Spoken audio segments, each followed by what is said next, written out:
இல்ல ஆக்சுவலா நம்ம இங்க வந்து தமிழ்நாட்டுல வந்து மது ஒழிக்கணும்னு சொல்லிட்டு கவர்மெண்ட்ல இருந்து எல்லாம் போராடுறோம். Okay sir. ஃபர்ஸ்ட் நைட்ன்றது ஒரு வாழ்க்கைய தொடங்குற விஷயம். ஆமா சார். பாலும் பழமும் குடுத்து தான் பார்த்துருக்கோம். ஆமா நீங்க சார். சரக்கு ஊத்துறாம அதுவும் பொண்ணு கையில. புதுமையான கேள்வியா இருக்குங்க. நீங்க குடிப்பீங்களா சார்? இல்ல நான் குடிக்க மாட்டேன். அப்படியா சார்? நம்ம சிலர்ல பாதி பேர் குடிப்பீங்கன்னு இல்ல நினைக்கிறேன். ஆம்பளைங்க குடிக்கிறதே நம்ம வந்து இப்ப தடுக்கணும்னு இல்ல சொல்லிட்டு ஆம்பளை பொம்பளைலாம் வேறுபாடு பார்க்க வேணாம் சார். குடினா எல்லாருக்கும் ஒண்ணுதான் சார். அது இதுல வந்து ஆண் பெண் பிரிக்கவே வேணாம். நமக்கு எல்லாம் இருக்கோ அது அவங்களுக்கும் உரித்தானது தான். நம்ம அப்படி பார்த்துட்டு இருக்கிறோம். குடிய ஆதரிக்கல, ரைட்டுன்னு சொல்ல வரல. ஆனா நம்ம குடிச்சா அவங்களும் குடிக்கலாம். நம்ம குடிக்கக்கூடாது தப்புன்னு அட்வைஸ் பண்றதா இருந்தா ஆம்பளைக்கும் பண்ணலாம், பொம்பளைக்கும் சேர்த்தே பண்ணலாம். இல்ல நீங்க அதுல ஸ்டார்ட் பண்ணிருக்கீங்களே அத தான் கேக்குறேன். இல்ல சார், நான் பண்ணல சார். பாப்பா தான். ஏன் குடிச்சீங்க? பதில் சொல்லுங்க. இல்ல இப்போ ஐடி ஃபீல்ட் வந்ததுல இருந்து பெண்கள் இப்படி தான் இருக்காங்கன்ற மாதிரி காட்டுறீங்களா? இப்ப என்ன இருக்க சார்? என்ன சார்? ஐடி ஃபீல்ட் வந்ததுக்கு பிறகு இது போஸ்டர் டீகோடிங் மாதிரி இருக்கே. நம்ம அடுத்த கேள்விக்கு போனா ரொம்ப நல்லா இருக்கும். அப்படிலாம் இல்லை சார். ரொம்ப நாளாவே குடின்றது இருக்கு சார். நம்ம ஊர்ல சாராயன்ற பேர்ல குடிச்சிட்டு இருந்தோம். இப்போ பார்ல வந்து ட்ரிங்க்ன்ற பேர்ல குடிக்கும். குடின்றது ரொம்ப நாளாவே காலம் மதுபானம் அந்த காலத்திலேயே வந்து தாச்சரிசம் 2000 இயர்ஸ்க்கு முன்னாடி வந்து ஜீசஸ் கூட குடிச்சிருக்காரு. நிறைய குடின்றது ரொம்ப நாளாவே இருக்கு சார் இண்டஸ்ட்ரி. அப்ப ஜீசஸ் குடிச்சாருன்னா நம்மளும் குடிக்கலாம். அப்படி கிடையாது சார். அது தெரியல என்ன அப்படி கிடையாது. சோமபானம்னு ஒன்று நம்ம ராஜராஜ சோழன் ராஜேந்திர சோழன் டைம்ல கூட இருந்திருக்குன்னு நினைக்கிறேன். ஆக்சுவலா நம்ம புராணங்களில் படிச்சு வச்சு சொல்றேன். குடின்றது ரொம்ப நாளாவே இருக்கு. அது இப்போ பேர் மாறுது. மெக்டொனால்ட்ஸ் என்ன கிங்ஃபிஷர்னு பேர் மாறி இருக்கு. அப்போ வந்து சோமபானம்னு வெறுமனே சிம்பிளா அழைச்சிட்டு இருந்தாங்க. ஸோ பத்திரிகை நீங்க குடிச்சது என்ன பிராண்டுன்னு கேட்குறாங்க. Yes sir. அதே போல பத்திரிகையாளர்கள் வந்து கிசு கேட்டீங்க. பத்திரிகையாளர்கள் கிசு எழுதுறது தான் இருக்காங்களா? அப்படி கிடையாது சார். சும்மா நீங்க பத்திரிகையாளர் கேட்டீங்களா? அதுக்காக கேட்குறோம். ஒருத்தருடைய வெளியே புகஞ்சாதான் அது வந்து தெரியும். வெளியில புகையத்துக்கு முன்னாடி யாருமே அதை தொட மாட்டாங்க. டச் இருக்காது. விஜயாண்டன் சார் சைட்ல இருந்து ஏதோ புகையுது அப்படின்னா மட்டும்தான் அது கிளம்பும் பூதமா. அப்படி கிடையாது சார். இப்போ நான் இந்த வரைக்கும் எந்த புகைச்சலுமே இல்லாமல் என்னை தூக்கி பெரிய உயரத்தில் வச்சிருக்கிறீங்க. நான் சின்ன வயசுல ஒரு டிவி ஆட் ஒன்று பார்த்தேன். ரோட்டில் வந்து ஒரு பேம்ப்ளேட் ஒருத்தர் சின்ன ப்ரோஷர் மாதிரி கொடுத்துருந்தாங்க. ஸ்கூல் பசங்க எல்லாமே. ஒரு டீச்சர் வந்து இப்படி கொடுக்காதீங்க, அதை நீங்கள் கசக்கி கொடுங்க, அப்போ தான் விரிச்சு படிப்பாங்கன்ற மாதிரி நீங்கள் கூட பார்த்துருப்பீங்க. அந்த மாதிரி பொதுமக்கள் நீங்கள் அப்படி பண்ணல. பொதுமக்களுக்கு வந்து சின்ன ஒரு பிரச்சனை அப்படின்னா ஈஸியாக நார்மல் விஷயத்தை நீங்கள் சொல்கிறத காட்டிலும் அதில் ஏதாவது சின்ன குதர்க்கமாக நீங்கள் ஒரு வார்த்தை எழுதுனீங்கன்னா அது டக்குன்னு ஈஸியாக ரீச் ஆகுன்றதுக்காக எங்களை ப்ரொமோட் பண்ணுறதுக்காக நீங்கள் கஷ்டப்பட்டு சம்டைம் கிஸ் எழுதுறீங்க. உங்களை தப்பாக சொல்லலை, நீங்கள் நல்லது தான் பண்ணுறீங்க. இப்போ இந்த வீடியோ வைரல் வீடியோ தான் கண்டிப்பா. அதே போல நம்ம சாங்ல கூட ஒரு டைலாக் அந்த இது பார்த்துருப்பீங்க. பொண்ணுங்களை வந்து சாமியே வந்து இது பண்ணா அவங்களுக்கே சனி பிடிக்கும் கடவுளுக்கே அப்படின்ற மாதிரி. பொண்ணுங்களோட சண்டை போட்டா கடவுளுக்கே சனி பிடிக்கும் அப்படின்ற மாதிரி நீங்க சொல்லியிருப்பீங்க. பொண்ணுங்களோட சண்டை வச்சா கடவுளுக்கே சனி. ஆமா சார்.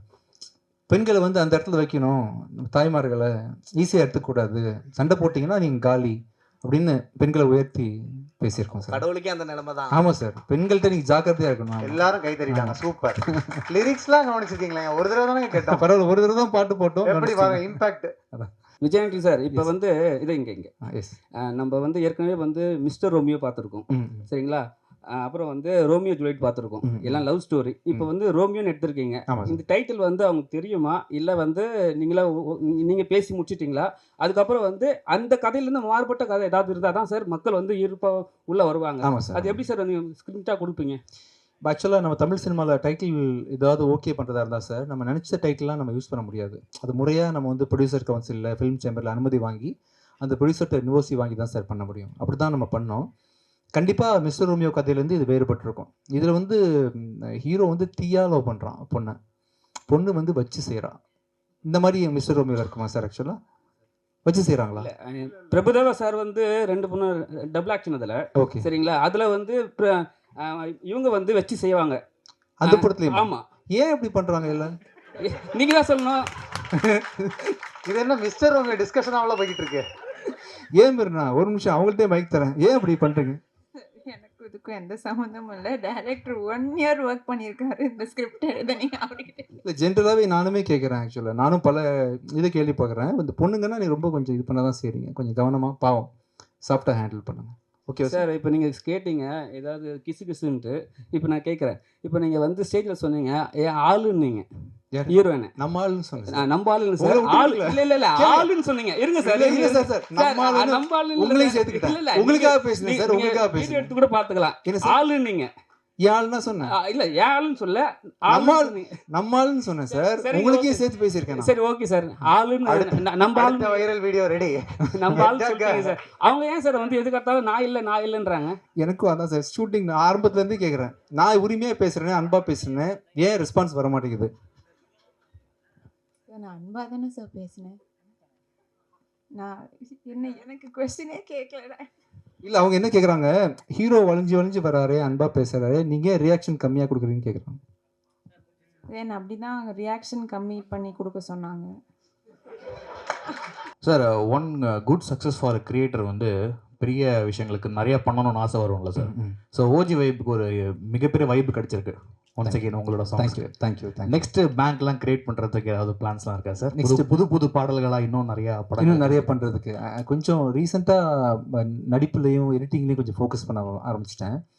என் மியூசிக்கு இப்படி ரெஸ்பான்ஸ் இருக்கும், லைவ் கான்சர்ட்லாம் இவ்வளோ வைப் பண்ணுவாங்கலாம் ரீசெண்டாக எக்ஸ்பீரியன்ஸ் பண்ணுறேன். இதை பார்த்ததுக்கப்புறம் திருப்பி ஏதாவது வருஷத்துக்கு ஒரு படத்துக்காக மியூசிக் பண்ணணும்னு நான் சீரியஸாக எடுத்துக்கிறேன். படத்தில் வாய்ப்பு இல்லைனா கூட அட்லீஸ்ட் 1 or 2 சிங்கிள் சாங்ஸ் நான் வந்து பண்ண ட்ரை பண்ணுறேன். அந்த ஓஜி வேப்காக பண்ணுறேன். ஷூராக மியூசிக்கில் வந்து ஃபியூச்சரில் ஃபோக்கஸ் பண்ணுறேன். அதே மாதிரி வந்து ஒரு தடவை ஷூட்டிங் ஸ்பாட்டில் வந்து சொல்லியிருந்தீங்க நீங்கள், எனக்கு யாரும் ரொமான்டிக் படம்லாம் கொடுக்கவே மாட்டாங்கப்பான்னு சொல்லிட்டு. ஆமாம். ஸோ இதுக்கப்புறம் வந்து நிறைய ரொமான்டிக் படங்களுக்கான விஷயங்கள் ஓப்பன் அப் ஆகும்னு நினைக்கிறீங்களா sir? I think so. Vinayak கண்டிப்பாக வரும்னு நினைக்கிறேன். All the best. என்ன மிர்னானி வருமா? Okay, girl friends. Yes, all the best. Thank you. Yes, சொல்லுங்க. எஸ்.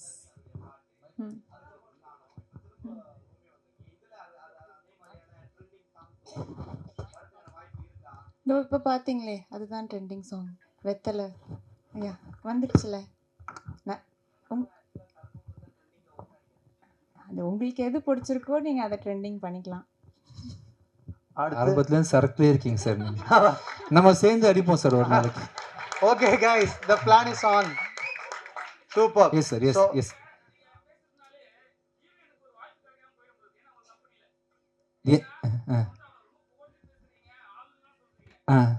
மைக் கொடுங்க, மக்களுக்கு கேட்க வேணாமா? ஒரு நிமிஷம் தம்பி, ஒரு நிமிஷம். ஃபர்ஸ்ட்ல இருந்து பேசுங்க. மைக். உங்க பேர் மட்டும் சொல்லிட்டு பேசுங்க.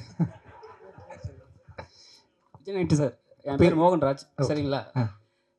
நீங்கள் வந்து எல்லாத்துலேயும் சொன்னீங்க, உங்களால் வந்து அந்த ஹீரோயினுக்கு வந்து வாய்ப்பு கிடைக்காம ஆயிடும்னு நான் சொல்கிறேன். ஏன்னா உங்களோட கம்பெனியில், ஏன்னா நீ எல்லாத்துக்குமே வந்து அவங்கள புகழ்ந்து மேடம் வந்து ஸ்டாப் பண்ணுவாங்க கண்டிப்பா. ஏன்னா நீங்க எல்லாம் அவங்கள ஆளுன்னு சொல்றீங்க, எல்லாத்துக்குமே அவங்களுக்கு தான் பதில் சொல்றீங்க. அங்கதான் நைஸா நம்மால்னு சொல்லிட்டேன்ல. இல்ல இப்ப வந்து நீங்க சொன்னீங்க ஒரு விஷயம் ஸ்டேஜ்லயே வந்து கான்ட்ரவர்சியா கேளுங்க, கிசுகிசா கேளுங்க. நீங்க இப்ப வீட்டுக்கு போனா உங்களுக்கு கிசுகிசு இருக்கா இல்ல அடி இருக்கா? அடி உள்ளாதுன்னு நினைக்கிறேன். நான் அங்கே போனால் நைஸாக ஆக்ட் பண்ணிடுவேன். நான் நீ கலப்ப அங்கே போனால் நான் வேறு மாதிரி மாறிடுவேன், பச்சை குழந்தையாக மாறிடுவேன் அந்த இடத்துல. டேரக்டர் மைக் கொடுங்க. டேரக்டர் சார், அப்புறம் உங்களுக்கு ஒரு கொஸ்டின். நீங்கள் ஸ்டேஜில் சொன்னீங்க தலைவாசல் விஜய் சார்லாம் வந்து ரொம்ப பெரிய ஆள், அவங்க சொல்கிறத நம்ம கேட்கணுன்ட்டாங்க. அதுக்கப்புறம் நிறைய ஆர்டிஸ்ட் சொன்னீங்க, அவங்கெல்லாம் சொல்கிற விஷயம் நிறைய வந்து நான் மாற்றிக்கிட்டேன். நீங்கள் ஏன் உங்களோட கதையில் வந்து உங்களுக்கு நம்பிக்கை இல்லையா, இல்லை அவங்களுடைய ஆக்டிங் வந்து அதை விட நல்லா இருந்ததா? மாட்டிக்கிட்டேன்னு சொல்லல சார், நான் எல்லாமே ஒரு எக்ஸ்பீரியன்ஸ். அவர் இப்போது ஒரு சீனை ஒரு சீனியர் ஆக்டர் கிட்ட போய் நம்ம ஒரு சீனை எக்ஸ்பிளைன் பண்ணோன்னா அவங்க அதுக்கு அந்த கேரக்டரை உள்வாங்கி அதை விட பெட்டராக வருவாங்க. இப்போ நீங்கள் புதுசாக வர கேரக்டர் கிட்ட நீங்கள் இப்படி பண்ணுங்க அப்படின்னா பண்ணுவாங்க. பட் சீனியர் ஆக்டர்ஸ் கிட்ட, இன்க்ளூடிங் தலைவாசல் sir, VTV sir, Yogi Babu sir கிட்டலாம் ஒரு சீன் கொடுத்தா அந்த சீனில் அவங்களுக்கு இருக்கிற எக்ஸ்பீரியன்ஸில் எந்த டயலாகில் சொன்னால் தேட்டரில் எப்படி என்ஜாய் பண்ணுவாங்க ஆடியன்ஸுன்னு அவங்க எக்ஸ்பீரியன்ஸை ஷேர் பண்ணுறது தான். அது எப்போவுமே ஒரு ஃபோர்ஸ்ஃபுல்லாக ஒரு டேரக்டர் அவங்க சொல்கிறதே கிடையாது. அது அவங்க எக்ஸ்பீரியன்ஸில் எப்படி பெட்டர் சீன், நான் அந்த சீனுக்கு வரேன்னா அந்த சீனில் ஒரு எனர்ஜி இருக்கும். அதுக்கு தான் நம்ம VTV sir, Yogi Babu sir நம்ம கூப்பிட்றோம்ல, அதை அவங்க ஃபுல்ஃபில் பண்ணணும்னு நினைக்கிறாங்க. அது கதையோட பிளெண்ட் பண்ணுறது ஒரு டைரக்டர் கிட்ட இருக்குது. சார் இது வேணும், இது வேணாம், இங்கே போதும் சார், இந்த ஒரு கவுண்டர் போதும், இந்த கவுண்டர் வேணாம் அப்படின்னு நம்ம கண்ட்ரோல் பண்ணுறது நம்ம கையில் இருக்குது. அப்படி தான் பண்ணனே தவிர they are very big blessing to the film. Super. அடுத்த கேள்வி சார். எனக்கு yes sir. Vijayagni sir. Mike yes sir. இந்த மைக்கில் பேசுங்க அப்படியே எல்லாரும்.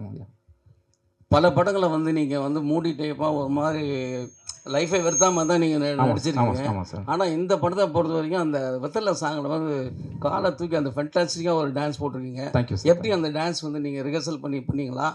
இதில் வந்து நீங்கள் எப்படி லவ் ஸ்டோரின்றீங்க, எப்படிப்பட்ட ஸ்டோரி இது லவ்? சார் ஆக்சுவலாக மாஸ்டர் தினேஷ் மாஸ்டர் தான் ஃபுல்லாக கொரியோ பண்ணாங்க. ரொம்ப சிம்பிளான ஸ்டெப்ஸ் கொடுத்தாங்க. அப்புறம் பார்த்தீங்கன்னா சார், சினிமான்றது டக்குன்னு ஒரே ஷாட்டில் அந்த 4.5 மினிட்ஸ் பண்ணுறது இல்லை சார். இந்த ஒரு ஸ்டெப்பை நான் பண்ணுறதுக்கு ஒரு 10 ப்ராக்டிஸ் பண்ணி 11th டேக் தான் ஓகேயாக இருக்கும். அப்படியே நல்லா மேனேஜ் பண்ணி கொடுத்துருக்காங்க தவிர்த்து I am a very normal for dancer only. But நல்லா கோரியோகிராஃப் பண்ணியிருக்காங்க. அவங்க வச்ச கேமரா ஆங்கிள் நான் தனியாக இருந்தால் வீக்காக தெரியக்கூடாதுன்றதுக்காக சுற்றி 10 பேர் அதே ஸ்டெப் பண்ணுவாங்க. ஸோ நான் பண்ணுற சின்ன ஸ்டெப் வந்து பார்த்தீங்கன்னா பெருசாக மேக்னிஃபை ஆகி தெரியுது. அண்ட் நல்லா கொரியோகிராஃப் பண்ணியிருக்காங்க. அவங்க கொரியோகிராஃபினால நான் நல்லா ஆடின மாதிரி தெரியுது ஆக்சுவலாக. சூப்பர், ரொம்ப ரொம்ப நன்றி. It was a very engaging and fun Q&A. Thank you so much. இப்போ டீமோட ஒரு ஃபோட்டோ ஆப் ஸ்டேஜில் படத்தில் ஒர்க் பண்ண எல்லாருமே வரலாம். Thank you so much.